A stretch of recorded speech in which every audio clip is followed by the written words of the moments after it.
Right. I did say that, didn't I? I did actually say, on electronic record, by the way, I did actually say that if, for some reason, he won the race last time out, that I would do this. And I feel like a fool now. I'm going to contract a hernia drinking this. Oh, Jesus. Belvoir Farms 100% natural blackcurrant cordial. Crafted with nature and cyanide. Right, here we go then. This will be fun, won't it?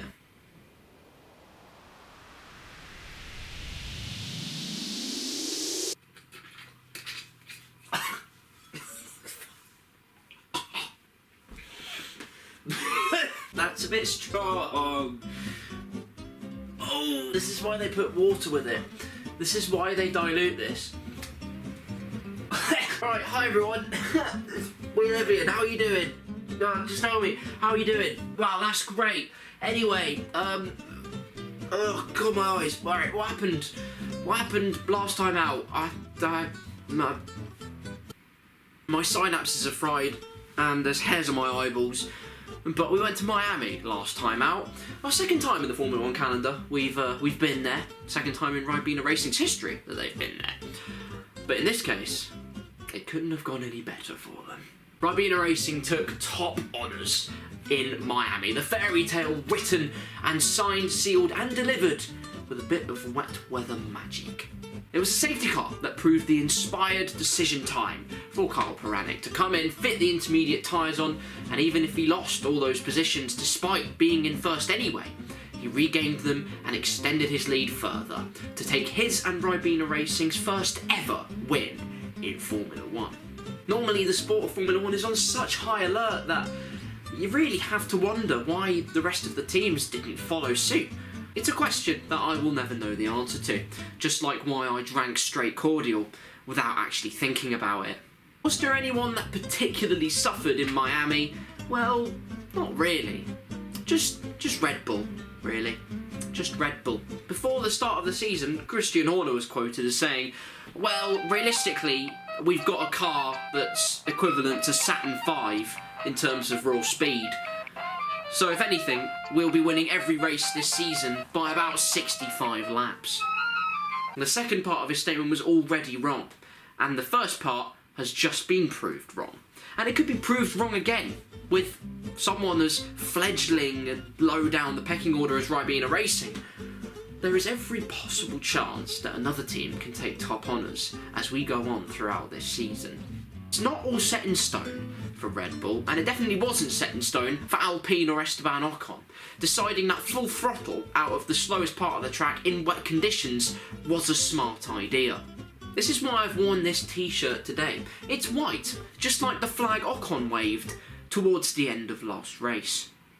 And that about does it in terms of a paddock pass for today. A new race winner, the dawn perhaps of a new superstar. Well, time will tell. We head over to the Emilia-Romagna Pizza Pasta Pancetta Grand Prix, and I hand you over to a commentator, presenter, and sexiest male on the planet. The testicularly textured Well, that was weird. Anyway, welcome, ladies and gentlemen, to qualifying day here in Imola. It's scintillating, it's stupendous, it's sumptuous motorsport racing heritage here in San Marino. Let's get straight out there, or not, for qualifying, because we're actually looking at Oscar Piastri. I must bear in mind that this is way before the patch came out when the McLaren was made a world beater. So don't expect them to be setting the timesheets are light, let's put it that way. Someone who is, though, is my teammate. P4. Great start there. Oh, for f***'s sake. Out of the garage we go then to restore Ribena Racing's pedigree. And as soon as I go out, I have no force feedback feeling like my soul. So after three restarts of my wheelbase, Codemasters, we're on for a lap here to restore Ribena Racing's pedigree and gallop on our high horse. DRS wide open, our flap is open, and we are reaping the benefits as we head towards Tamburello. Left, right, and left, immediately biting into that chicane. It was a beautiful first apex, not taking too much of the curb and getting a big sausage. Through the Villeneuve chicane, again, not touching sausages. I've got nothing to add to that, really. Speaking of sausages, into toaster we go, and that's quite wide. That's not ideal. At least you can carry the momentum round the outside. But when all is said and done, when the fat lady has sung, I hope she hasn't yet, because otherwise that's a bad omen, but across the line we go, and it's P10 for our first lap, although we are behind Yuki Tsunoda. Oh no! Our second and final run of qualifying, and De Vries is being a complete clockpole. So I give him a taste of his own medicine and shut the door on him. Just like AlphaTauri did. Enough pushing and shoving. Where will we be when push comes to shove? That's the question. I'll have the answer very soon then. DRS wide open down the straight, and we're already losing time. That's not great, but into Tamburello first. We'll see what kind of a corner we can take. Compared to our first lap, the answer is actually decent. We lose a bit of time in the first part, but then gain it all back again in the second two parts, just carrying the momentum that little bit more. The Newton's cradle is in our favour as we go through Villeneuve chicane, actually hitting the apex that time, but we're on par as we go into mineral water. That wasn't on the script, but through mineral water, and we gain a 10th. Just a 10th. But it's good enough for now. The chicane I didn't take great the first time, so we absolutely send it over the curbs. Hope the exit's good. And oh, yes! It's absolutely beautiful, and I could cry. 3/10 up, and we have 2 more corners to end what is almost an absolutely sublime lap here in San Marino. Through the final 2 corners, 3.5, nearly 4 attempts up on our first lap. Across the line, it's going to be a meteoric lap time. 9th. We're P9. And you know what, actually? We're Oh, never mind. No, we're not. Bottas has committed substance fraud. I'm not sure how he's weaseled his way into P7. I'm not trying to take anything away from him. But I am trying to take it away from him because that's illegal. On the other side of the coin, then, it is triumph for the Tifosi. Charles Leclerc gets pole position. Beats Max Verstappen, beats both Red Bulls, in fact. It's an absolutely wonderful effort from the Ferrari driver. His teammate down in P6, almost half a second behind him. It's utter domination, to be honest with you. Mercedes doing well. Alonso just ahead of us, you know, and we're not too far behind him, so there is a chance that we could well be in the hunt. Oh, for Enzo. Actually, no. Enzo, you've beat both Williams, and you've beat the clock pole. So, I will give you, once again, a clap. Moving on from that tomfoolery, let's preview the race for tomorrow then. Basically, starting right behind a bunch of faster cars, and let's be honest, I don't think my pace is quite on the same par as Miami, where we genuinely would have been on for a win regardless of the weather conditions, in my opinion.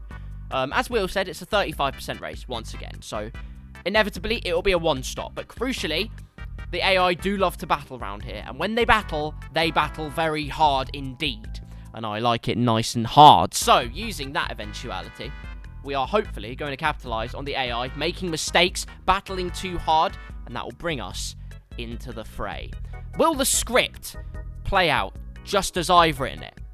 Well, let's find out. It's time for the Emilia-Romagna Grand Prix.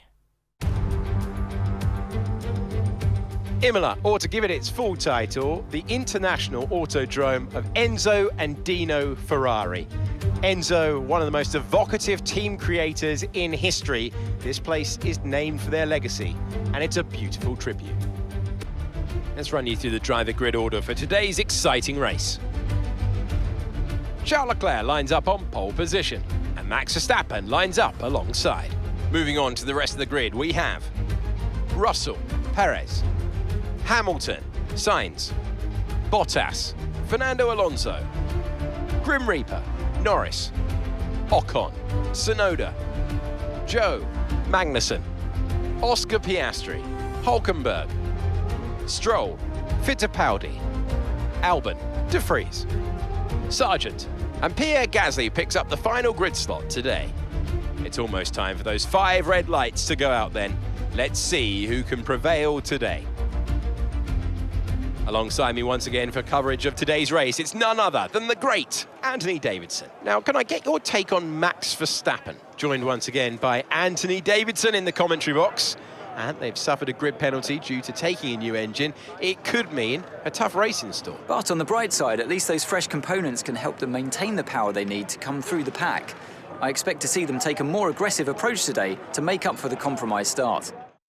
Thank you both. The sun is scorching in San Marino at the start of the race, starting on the soft tyres, but more importantly, Look at that tasty cloud. It's going to get moist. Surely then everyone will hold out until the weather conditions we saw at the end of Miami. It did play a factor. Perhaps it can do its bit here in San Marino as well. 5 red lights. Let's see what we can do.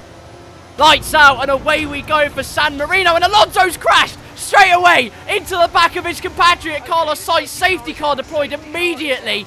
Drama already in Emilia-Romagna as Alonso ploughed into the back of Sainz. He just didn't move. He put anchor down straight away. Looking at Alonso's point of view, Sainz just didn't move.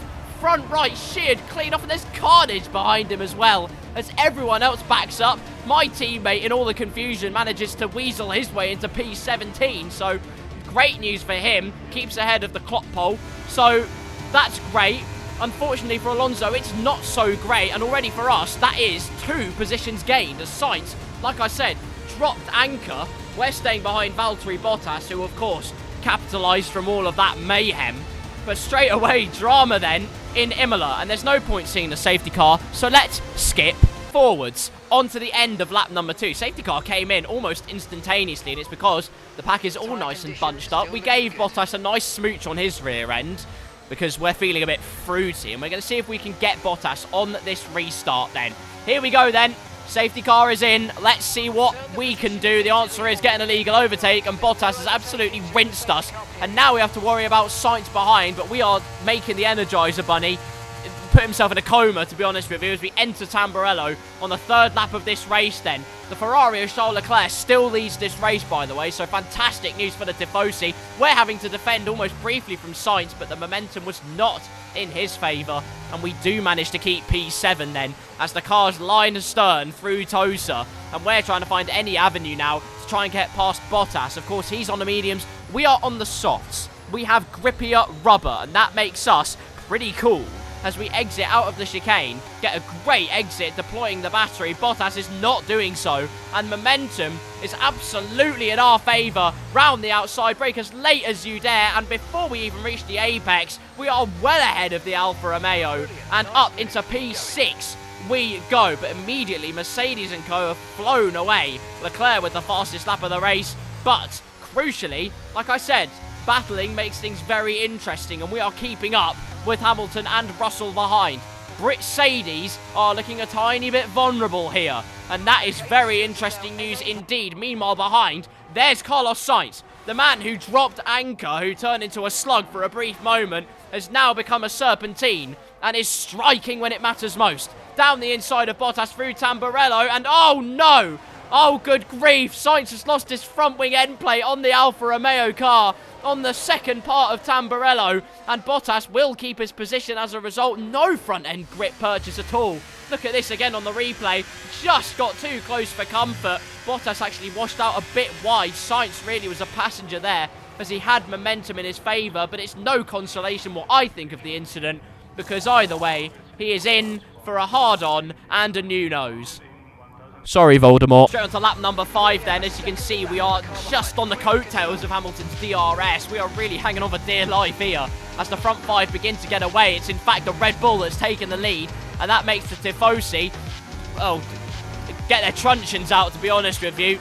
Why are they coppers? I've no idea, but you know what? We're going to roll with it. In fact, they're battling up ahead, and that's bringing us into it, which is great news for us. Suddenly, 8 tenths, we're 9 tenths behind now, but we are just going to stay in DRS. You can see there, green light means good news, because we will stay in DRS range. The gap now to Bottas is nearly 3.5 seconds, so we have nothing to fear in terms of the attack from the Alfa Romeo. The AI are OP, by the way, through Tamburello. But this is where things get spicy. Sorry, ladies and gentlemen. Through Tosa we go, looking to the outside of Hamilton, because Verstappen and Leclerc are fighting away, side by side racing as they head to the outside of, I believe, Piratella. Round the outside where track limits are so strict, Leclerc is through. Hamilton's made a mistake meanwhile, and we're going to switch back him. Down the inside we go. I think we telegraphed that even, and we go wide at Aqua Minerale. We give the position back, but switch back central.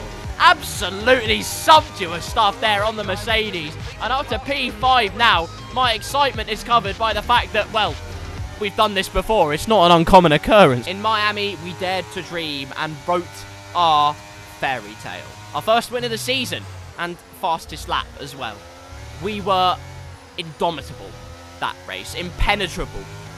That's a disgusting word. The point is, can we dare to dream as well here? Well, I'm not going to get my hopes up too much. As you can see, they're gone. They are completely gone. They're actually sent me to Sicily. But the battling continues up ahead. Verstappen romps into the lead, and Leclerc is now under pressure from Perez. 2 positions down in the space of a straight. We're trying to get Russell now as they've all slowed each other up, and Russell turns defense into attack and makes the most of his psychological boost to get past Leclerc. And the battling is so hard, we go down the inside and we take P4 off Leclerc, and now Leclerc's down to P6 because Hamilton's got him as well. Down 5 positions in the space of a few corners. The Tifosi are absolutely livid because they cannot believe what they've just seen. Their pole sitter, their home hero, now demoted to, well, from what was 26 points down to 9 points.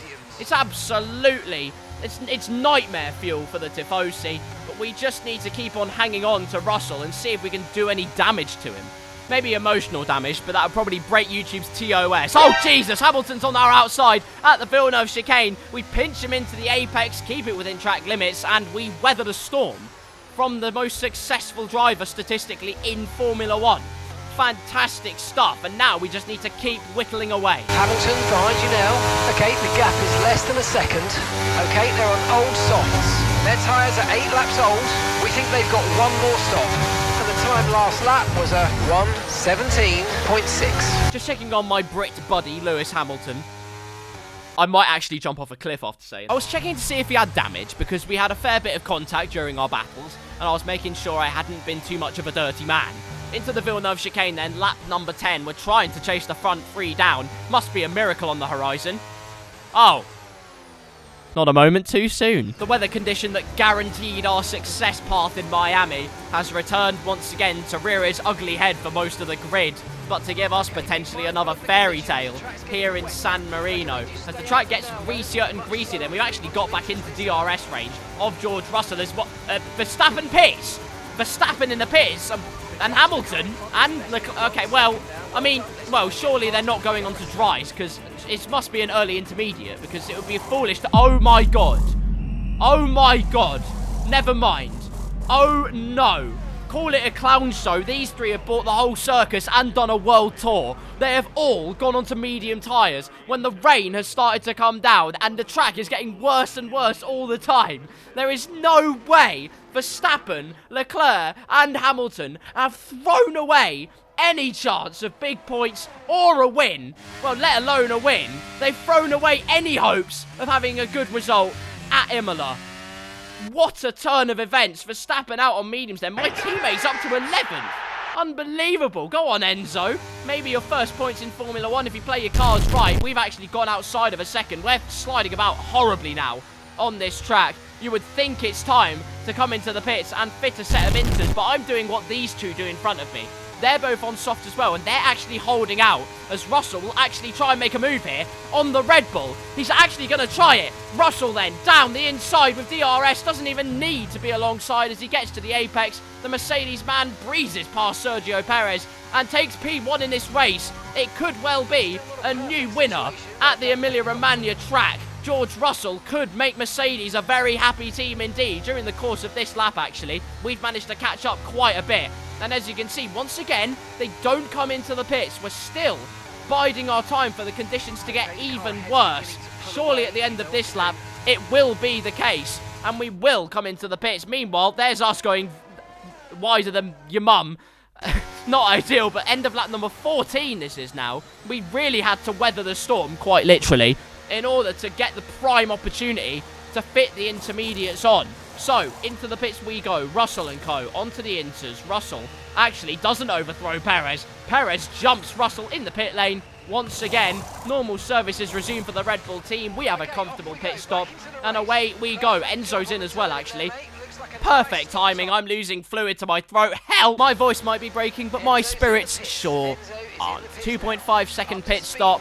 And less of that gap to George Russell and co. up ahead. People, by the way, still haven't gone onto inters. Verstappen, Leclerc, Hamilton, Norris and a McLaren. And Sainz behind us hasn't gone onto int. Ferrari have actually screwed the pooch so hard, the RSPCA has set a restraining order on them. Hopefully some of these slick runners can back up the two drivers ahead of us, being Perez and Russell, just so we can get a little bit closer. That'll be the plan anyway. Norris is actually battling with Perez, despite being on mediums, by the way. A valiant effort from the McLaren driver then, and actually almost gets the better of the Red Bull despite the weather conditions. In the end, it won't matter. Russell's going to breeze past him as well into the Villeneuve chicane. We have to play our cards right, but going wide at the chicane wasn't part of the plan. Our traction, though, is so superior, so down the inside we go of the McLaren, man.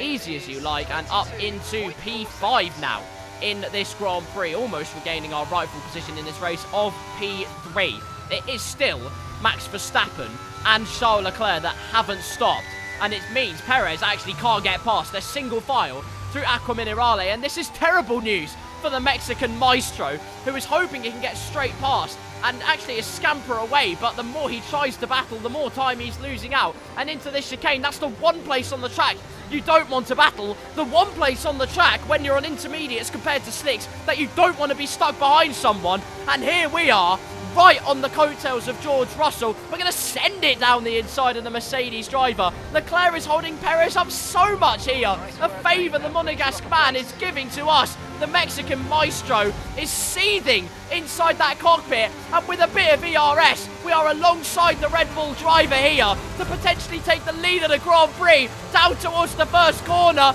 He's still alongside on our outside. It's not done yet. Brakes a bit later. We squeeze him out, and we're in the lead. We lead the Emilia-Romagna Grand Prix. Fantastic stuff. Charles Leclerc threw us a lifeline, and we took the bait, swallowed it whole, and caught the biggest fish possible. It's my worst analogy I've done, but some great racecraft and the best possible position here. P1 in the Emilia-Romagna Grand Prix with a handful of laps to go, already outside of a second off. I could cry. This is glorious stuff. Could be on for our ignore the esports line. We could be on for our second win in 2 races in Formula 1. Our second win as a fledgling outfit on the Formula 1 grid. With slides like that, though, we can say goodbye to those hopes and dreams, kiss them goodnight, and set them alight, because it won't happen if we're driving like a fool. Through the chicane we go, and just as in the dry, we are just as quick in the wet. What's happened? Mercedes round! Russell! What on earth happened then? Virtual safety car was deployed as Russell spun. And look at this, he's outside of the top 10. He's well and truly at the back of the field again. Unbelievable. Hardest of luck for George Russell, who was in P3, in fact deserved P3 in this race realistically, was putting Perez to the sword. But it won't matter anymore. It won't matter one bit. We're 1.5 seconds ahead of Perez as the virtual safety car ends. But torrid luck for George Russell, who really did deserve more, just like he did in Singapore, except he had a major skill issue. Bottas is now up into P3. What a weekend the Alfa Romeo driver's having. Unbelievable stuff, and what a precedent it sets for the midfield battle for the rest of this season as we go wide again. So, yeah. Edit. Just like we did in Baku in the sprint race, though, run it back, because we are battling with Sergio Perez for the rest of this race. A couple of laps to go then, and we are hoping we can make the most of that track position, which in the wet, now that DRS has been disabled, could be so important. That's a big slide out of Tamburello. Not what we would have wanted at all, and Perez has momentum in space round the outside. We have to defend as much as we can, but not be too harsh. Just the momentum in our favour as it switches its favour to the outside line of the Villeneuve chicane. We do maintain pole and first position. It's not pole, it's not qualifying anymore, you fool. But the point is, we are just managing to keep Perez at bay, and on board for the rest of this lap then, you can see where the balance of power lies. Not through Piratella, because we've absolutely arsed that one into Narnia. So Perez is now 4 tenths behind us, but through Aqua Minerale. Let's see how we go then, and it literally is mineral water. If the rain is sparkling, you're probably having a stroke and you should see a doctor. Through into the chicane then, brake as late as you dare. We're up to 7 tenths ahead of Perez. A great bit of momentum through Aqua Minerale, and out of the chicane, oh, we are outside of a second once again. And yellow flag, what on earth's happening? Is that Haas car? No, it's my teammate, no! Enzo out of this Grand Prix, and that is an extremely bad omen for us. That is the worst possible omen we could have been given. There's no way. We can't surely scupper it from here, not with the reliability we've had. We've had no retirements this season whatsoever, and I aim to keep it that way for as long as possible. So Enzo going out makes me very nervous indeed, but last lap of this Grand Prix, we've weathered the storm, and we continue to do so. 1.8 seconds the gap. We've continued extending it to Perez all the while, and we keep marching on for one last tour of the Emilia-Romagna Grand Prix. And what a drive we've had to show for it. It's not over yet, of course. Perez, you know the AI absolutely floor their battery into the bitumen as much as they can to try and put you under pressure during this last lap. But surely we've done it. We just need to make no mistakes, especially with my speaking, which is not uncommon, unfortunately. But through Acqua Minerale for the final time, 22 out of 22 laps, keeping it within the white lines, getting a bit of momentum on Perez. 2 tenths gain through Acqua Minerale, through this chicane for the final time. Our favourite section, the AI's bogey section. We gain another 2 tenths, and it's done. It's done. There's no way we lose this. We have 2 corners to traverse before we take our second win of the season. It'll be 2 in a row. An absolutely superlative drive, DRS enabled, but it won't matter. We've weathered the storm and we win the Emilia-Romagna Grand Prix. An absolutely sumptuous and sublime spectacle in San Marino. We beat out the top teams once again, and on a level playing field. Even then, we couldn't be shackled. Lance Stroll, driver of the day, but we take the plaudits. A second win. They'll take the checkered flag then here in Imola, in what has been another outstanding Grand Prix.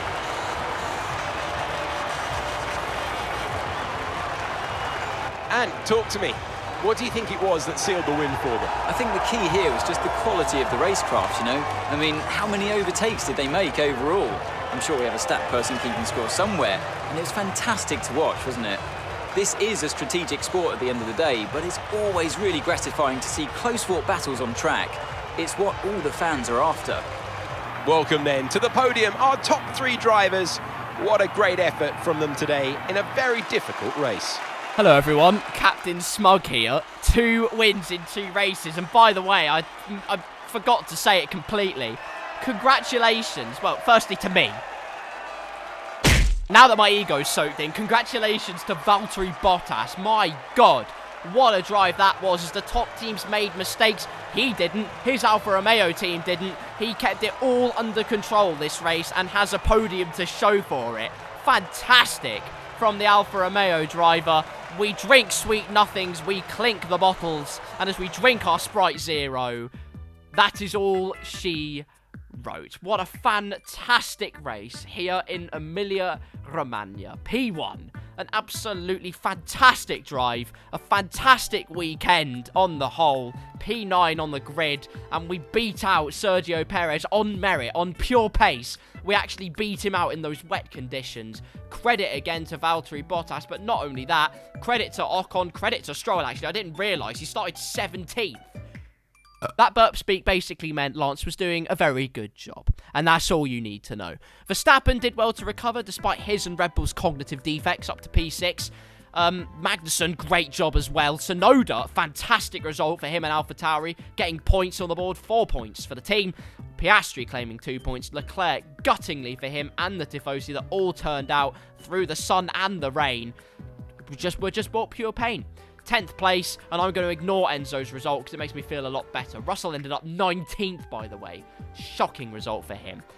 Perez then still leads the championship, just over a race win and a fastest laps distance from Verstappen, but we are not far behind. The only other driver to be in the 100 points bracket, and then it's a sizable gap to Lewis Hamilton in the Mercedes car in P4. Sainz 5th, Leclerc 6th, Russell 7th, Alonso stays 8th, Bottas with that podium now up to P9. Incredible stuff. Ocon and Stroll doing their drivers' championship standings a world of favours too. Why did I just no? Magnussen will be saying yes, though, after a great result puts him up to P13 in the standings. As will Tsunoda. His and AlphaTauri's first points. He's now P16, last of the scorers. Only a few yet to score points, but they'll come round, I am sure. Constructors then, we are up to P2, purely because of me. On the same number of points as Ferrari, but based on countback and the 2 wins we've got, we are P2, only behind Red Bull. And I'm going to say right now, it won't last. And it just won't last. There's no way. Oh yeah, Sainz, yeah, if you look at that, he didn't want it. Big pussy-o plays from Ferrari today meant that they've scored, well, basically 0 points, so F for them, I guess. In the end, we're up to driver level 7 and our team up to acclaim level 10. We are absolutely massive, and it's not even a contest anymore. Our sponsor, of course, gives us the payout, but we were well within the confines of a top 10 finish. We did even more than that. Somehow damage deductions, despite getting no damage, so maybe I had a skill issue in practice, I can't remember. We are in the Millie Club, though, which is probably a great way to end off. And oh my goodness, what an absolutely brilliant race weekend we've had once again. From one race win, we double our tally, and we are looking to continue our absolutely indomitable streak for a very long time. We're pulling the rabbit out of the hat, and we look to continue that next time. If you did enjoy us pulling rabbits out of hats today, though, make sure you leave a like and subscribe to the channel so you don't miss it. Uploading every day for the next however many days. This is, of course, day 1 of my 100 days worth of challenge. So here's your first one. I hope you enjoyed it very much indeed, and long may the uploads continue. Until next time, whatever the content may be, whether it's a My Team or some other shenanigans besides, I once again thank you for watching. And until next time, take care, and I'll see you soon.